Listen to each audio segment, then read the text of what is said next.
तेज हरियाणा से गुरविंदर पन्नू। मंडी डबवाली में एक उन अटकलों को विराम लगा है क्योंकि तमाम लोगों के जहन में एक सवाल चल रहा था कि नगर परिषद चुनाव को लेकर जो इस बार डायरेक्ट तौर पर सीधे वोट के माध्यम से जो चेयरपर्सन का चुनाव होता है उसमें क्या सीट इस बार आरक्षित रहेगी या फिर सामान्य वर्ग के लिए आरक्षित हो जाएगी। इन तमाम अटकलों के बीच जैसे ही ड्रा निकला है उसके बाद पिक्चर क्लियर हो गई है कि अब ट्राई सिटी मंडी डबवाली में इस बार सामान्य वर्ग के लिए जो सीट है वो आरक्षित हो गई है, यानी कोई भी अब यहां से चुनाव लड़ सकता है। और इस पूरी खबर के बाद अब राजनीति गलियारों में भी जो हलचल है वो देखने को मिल रही है। सीधे तौर पर डबवाली में अब तमाम उन राजनीतिक दलों के साथ साथ जो समाज सेवियों के तौर पर भी इस सीट को अब अलग अलग आंकलन के हिसाब से देखा जा रहा है। ये अभी आगे आने वाला वक्त ही तय करेगा कि इस बार कौन सी पार्टी किस उम्मीदवार को अपना चेयरपर्सन का चेहरा बनाएगी। इन सब के बीच में जैसे ही ये खबर आई है डबवाली में सोशल मीडिया के ऊपर अपने अपने तरीके से लोग शेयर कर रहे हैं। कोई इस बार राजनीति से हटकर समाज सेवियों को ही चेहरा बनाने की राय दे रहा है, तो कोई राजनीतिक तौर पर अपने अपने पसंदीदा लोगों का नाम हिट कर रहा है, पार्टियों को सजेशन दिए जा रहे हैं। सीधे तौर पर जेजेपी और बीजेपी पर निगाहें रहेगी, क्या पार्टी अपना एक कैंडिडेट चुनेगी या सिंबल पर चुनाव लड़ेगी, यह भी आगे वक्त तय करेगा। कांग्रेस के लिए भी इम्तिहान होगा। कांग्रेस में कई बड़े दिग्गज ऐसे सुपर हिट लिस्ट में 3 ऐसे चेहरों के नाम आ रहे हैं, लेकिन इस कड़ी में मैं आपको नाम नहीं बताऊंगा। हम किस्त के हिसाब से आपको पूरा डबवाली का ये चुनाव ग्राउंड जीरो से दिखाएंगे और तेज हरियाणा आपके मुद्दों के साथ आपके बीच में रहेगा। हम कोशिश करेंगे डबवाली में जो इतने सालों तक शहर का विकास नहीं हो पाया उसको लेकर आने वाले तमाम उन चेयरपर्सन से जवाब भी तलब हम करेंगे, उन पार्षदों से भी जवाब तलब करेंगे आखिर उन्होंने शहर के लिए किया क्या है। जैसे ही चंडीगढ़ से कल शाम को ये नतीजे पूरे हरियाणा के जहां जहां निकाय के चुनाव होने हैं वो घोषित हुए, तो अब राजनीतिक दलों में एक नया जोश पैदा हो गया है। हालांकि इस कोरोना के बीच में तीसरी लहर की आशंका जताई जा रही है। चुनाव कब होंगे ये भी कुछ कह पाना अभी तक संभव नहीं है।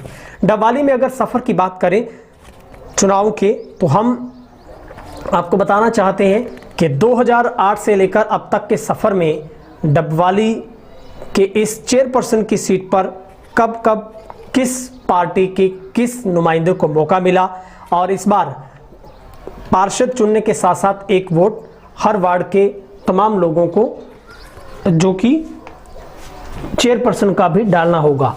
लेकिन इस सफ़र के बीच में हम जिक्र करेंगे कि 2001 से लेकर आगे अब तक का सफ़र किसके लिए कैसा रहा। 2001 में आईएनएलडी ने चेयरपर्सन की सीट पर कब्जा किया जब सुखवंत कौर यहाँ से चेयरपर्सन बनी। 2004 में भी आईएनएलडी से आशा वाल्मीकि को टिकट मिला था, वो जीते। 2008 से कांग्रेस की शिंपा जैन, उसके बाद अविश्वास प्रस्ताव आया और 2011 तक आईएनएलडी के टेकचंद छाबड़ा जो कि 3 साल के लिए वो प्रधान पद पर रहे। 2016 में कांग्रेस के सुमन जोया को जो कि रिजर्व सीट थी उनको सौंपा गया दायित्व, लेकिन कांग्रेस फिर आगे नहीं बढ़ पाई। अविश्वास प्रस्ताव अपने कांग्रेस के कुछ पार्षदों की तरफ से लाया गया और उसके बाद जो कि शहर की छोटी सरकार की जो पावर है वो प्रशासनिक अमले के पास चली गई और 2019 में ये जो अविश्वास प्रस्ताव इस सुमन जोया के खिलाफ लाया गया था उसके बाद आगे चुनाव है वो नहीं हो पाए। सिर्फ 2008 में ही जब शिंपा जैन चुनी गई थी तब जनरल यानी सामान्य आरक्षण यहाँ पर सीट को मिला था, उससे पहले तमाम जो रिजर्व का ही कोटा रहा है। तो अब चाहने वालों जितने भी चाहवान हैं उनके लिए हलचल पैदा करने वाली बात है।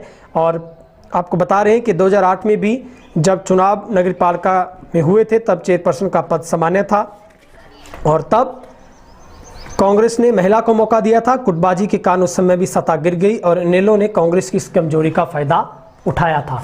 तो ये अब बहुत सारे समीकरण बनेंगे, लेकिन किस तरीके से बनते हैं वो वक्त बताएगा, भी कुछ कह पाना बड़ा मुश्किल लग रहा है।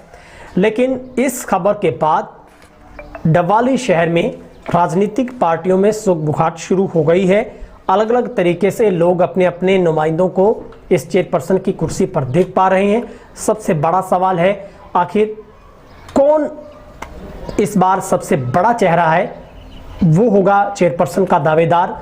किस पार्टी के लिए वो चुनाव लड़ेगा, कांग्रेस किसको मौका देगी, आईएनएलडी किसको मौका देगी, जेजेपी बीजेपी किसको मौका देगी, और शहर क्या किसी समाज सेवी के हाथ में इस बार इस कुर्सी को थमाना चाहता है। ये अब कुर्सी की जंग जारी हो गई है, मगर कोशिश प्रशासन कर रहा है कि 4 से 5 महीनों के भीतर चुनाव करवा दिए जाएं। और शहर के 21 वार्ड हैं, 21 वार्डों के पार्षदों के साथ साथ चुनाव इस बार जो वोटिंग होगी उसमें 1 वोट हर व्यक्ति को, शहरवासियों को चेयरपर्सन के लिए भी करना होगा। लेकिन तमाम पार्षद मिलकर उप प्रधान को खुद चुनेंगे। लेकिन इस बार पहली बार ऐसा हुआ है जब चेयरपर्सन के चुनाव में वोटिंग होगी। हर बार यही होता था कि चेयरपर्सन को जो कि पार्षद है वो ही अपनी पार्टी के हिसाब से चुनते थे। मगर डबवाली की जनता को अभी भी दरकिनार विकास की है, क्योंकि हर बार अगर कांग्रेस को मौका मिला तो कांग्रेस आगे नहीं बढ़ पाई, आगे पारी को नहीं बढ़ा पाई, और उसके साथ वही खेल हर बार होता रहा है कि अविश्वास का सामना कांग्रेस को करना पड़ा।